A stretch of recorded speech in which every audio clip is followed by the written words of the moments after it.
What is the perfect storm? You've probably heard us talk about ADHD, anxiety, autism, sensory processing, and so many other immune and neurodevelopmental challenges being caused by this thing called the perfect storm. There's a perfect storm of stress that our kids are facing, but maybe you don't really know what that phrase or what that word is referring to. Let's dig into it here. And listen, you don't need me to tell you how bad things are and to paint the picture of that. We are all aware of how many kids are struggling. And rather than blame it on some unprecedented, never seen before change in genetics or just claim that it's only due to this increase in diagnosis and more awareness around these struggles, I think we need to have a conversation about the cause.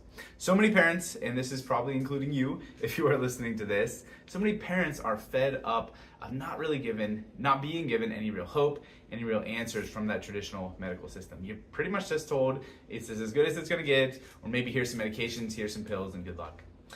So that's what this video is for. I'm gonna try not to spend the full 90 minutes that we usually do at our Perfect Storm workshop on this topic. I wanna hit the high points for you. I wanna provide a condensed version, a mini perfect storm, so to speak, of why so many kids are struggling and what you as parents can do to help. So let's dig into it. How is it that something as disconnected as fertility, pregnancy, birth, and exhausted and anxious and autistic teenagers, how are those two things connected? The first thing we've got to start with in understanding that is really an understanding of what's called your autonomic nervous system, or that's what you're going to hear us at Thrive talk about as the gas pedal versus the brake pedal. So here it is. I've got a little poster here that we've got these all around the office and things. You probably can't see all of the details here, but I want you to have the framework of what we're thinking about. There's these two different modes that your nervous system operates under. There is the gas pedal side, and that is what's called your sympathetic or your fight or flight response. That fight or flight is perfect for stress, right? It is there if you're running from a bear in the woods, or if you need some temporary survival instinct to kick in. That is what that sympathetic gas pedal mode is for. The opposite side, the brake pedal, that is our parasympathetic mode. That is rest and relaxation and digestion and immune system function, and really what we need as a baseline for our kids' overall wellness. So this gas versus brake balance, in a nutshell, is the story of the perfect storm. It's kids that are stuck, instead of in a positive balance state, stuck in that fight or flight gas pedal survival mode, and that shows up as very different things throughout the lifespan. So gas versus brake balance is the key. The next question that comes to mind then is, well, how would that get skewed off, right? How would that get messed up?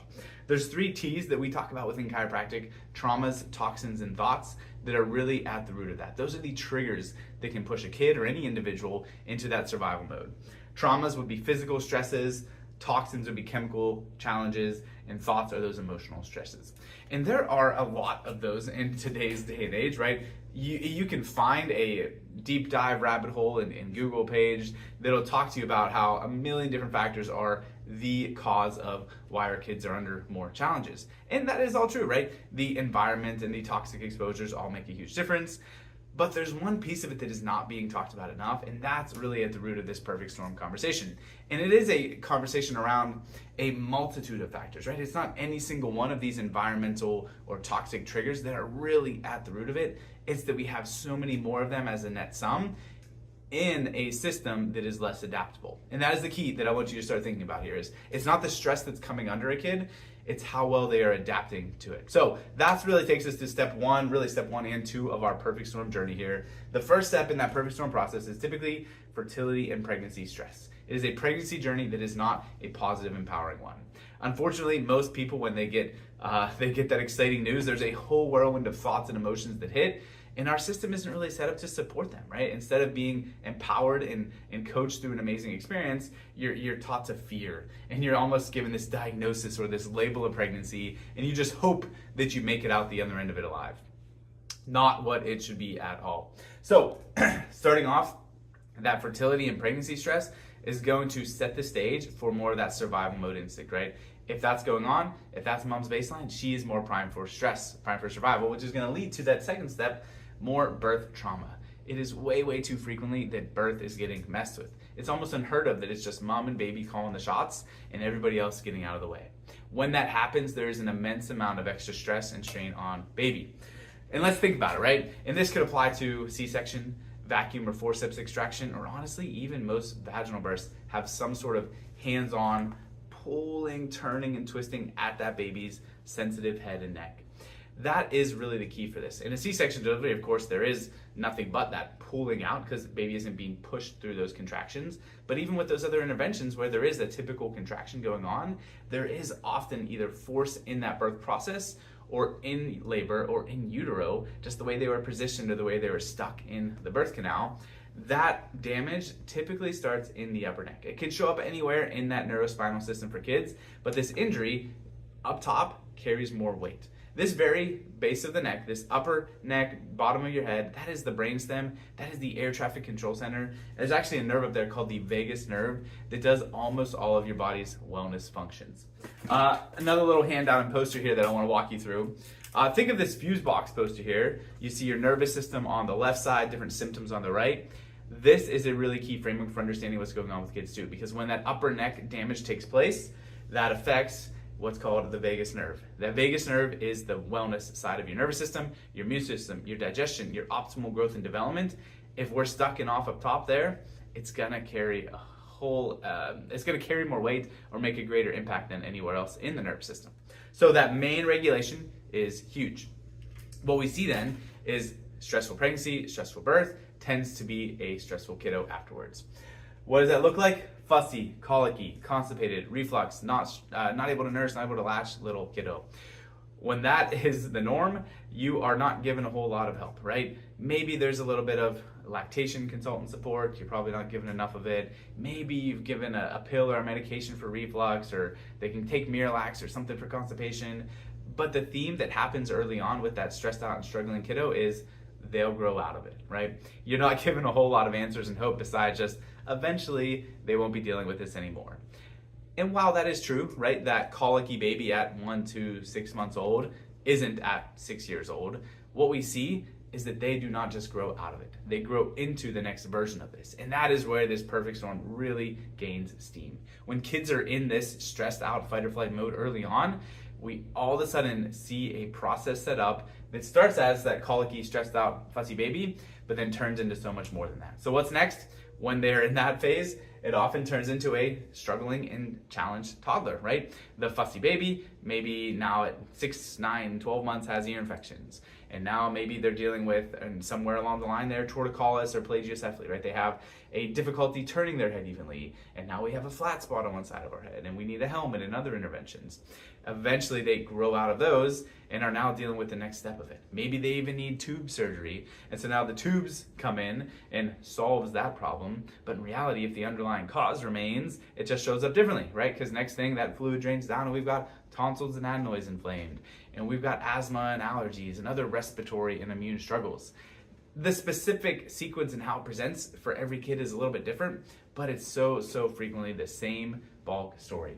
So we go through, we've got a sick, struggling, oftentimes even in that early phase, sensory stressed out kiddo. And at this point, we're starting to get a little bit more complex, right? Neurodevelopment, early on, it's pretty simple for babies, right? It's eat, sleep, poop. They don't have a whole lot happening. When we get older, eat, sleep, poop turns into we've got to figure out more fine motor controls. We've got to figure out communication and speech, all the way up to focus, emotional regulation, concentration, things in school. You might not think about it as a problem until it shows up in the school-age kiddos, but the underlying, I guess, warning signs or underlying pieces of the story have been there for years before that. And that's what shows up next, that sensory, hyperactive, wound up, emotionally charged toddler into like early school-age kiddo. We see that as the next step when we've had rounds and rounds of antibiotics and medications. We haven't fully addressed the cause or the why still. That presents then, and as the kid gets older, more social anxiety, more focus and emotional control, to the point where eventually, instead of this high energy, high stress, high ramped up kid, it almost goes the opposite direction. And the time frame that happens varies for many kids, but oftentimes when we get to that older kid, teenage, high school range, they're not really in the high energy bouncing off the walls phase anymore. They're almost in this shut down, exhausted, depressed state, right? They get to this angry, frustrated, depressed, shut down teenager.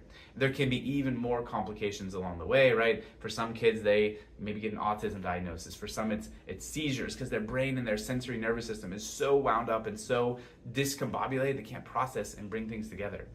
The exact version of this perfect storm process looks different for every kid, but we see some version of that way too frequently, right? From sitting down with parents, whether it is that high school age kiddo or it's the baby or the toddler, somewhere in between, we see the same warning signs lead to this process. So what we need to do is address that as soon as possible, right? Instead of just focusing on the symptom, to come back from that fuse box perspective, instead of just focusing on the symptom or the life piece of it, let's get to that why, that behind the scenes or that cause. Right? If we're just treating the symptoms, we're never going to help reset normal and help change that trajectory out of stress, out of fight or flight, back into that balanced overall state. So that's my takeaway for you guys, is let's think about the cause instead of just addressing the symptoms here. The way we do that at Thrive, it's got to be technology, right? Everything these days is driven through technology. I've got so many corny chiropractor dad jokes around this, like the scans dictate the plans, we don't guess, we test. That is a huge part of our practice. We're not going to base these care plan recommendations off of just come back when it hurts again, or let's see what changes with the symptoms. We got to have something to measure that function. So this is an example of one of our scans. This EMG scan measures how much sensory proprioceptive input is coming into the brain, and then what can we do to normalize and balance that out through the adjustments, through the proper specific protocols. There is so much more into this, guys, and like I said, this is the condensed version. In that full 60, 90-minute Perfect Storm workshop, we dig way more into the science behind all of this, right? Maybe this all sounds great, but you're someone who's a little more, you want to see it proven, right? That's my personality for sure. I want to know the details, want to know the analytics. If that's you, we've got them, right? That's what that full workshop is for. We dig into the science, the neurology, the research behind all of this to help connect the dots between, well, what the heck does all of this have to do with chiropractic then, right? How can an adjustment be such an amazing stimulus into the nervous system to restore that balance and correct that fight or flight response? So that's what I would encourage you to do. A couple things. One, if that is you, you're that nerd like me, please join us at our next upcoming workshop. Depending on when you're watching this, maybe we've got one on the calendar, maybe it's just around the corner. Join us, because we would love to have you as our guest to walk through what does that look like and what does this process mean for a kid. If you're already connecting the dots and you're like, you know what, I just want to find out if this is what's going on with my kid, we're here for you, right? Let's schedule those scans. Whether they're in that early phase, maybe you haven't even had your baby yet, right? Maybe you're pregnant and trying to avoid this whole process. I would rather start at that than here, the exhausted, worn out, fried teenager, right? Well, no matter where you are in that journey, let's find out how they're functioning, right? Let's find out how they are taking in sensory input, how they're handling and adapting to stress in life, and put together that proper game plan and care plan to get them out of that, if that is something that we see that's going on. So that's my hope, guys. I hope this helps. If anything else, use this as your call to action to not just focus on the symptoms, right? You kids have probably had their eyes, their ears, their nose, their throat, their heart, their lungs. They've had all that stuff checked, but never the central nervous system, never the piece of their body that runs everything else. It's mind-blowing that we're missing that. But it really is just, it's one of those things that's hidden in plain sight, right? Your birth team, the people that are early on seeing that stress and damage, they're not the ones following the kid's development through the lifespan.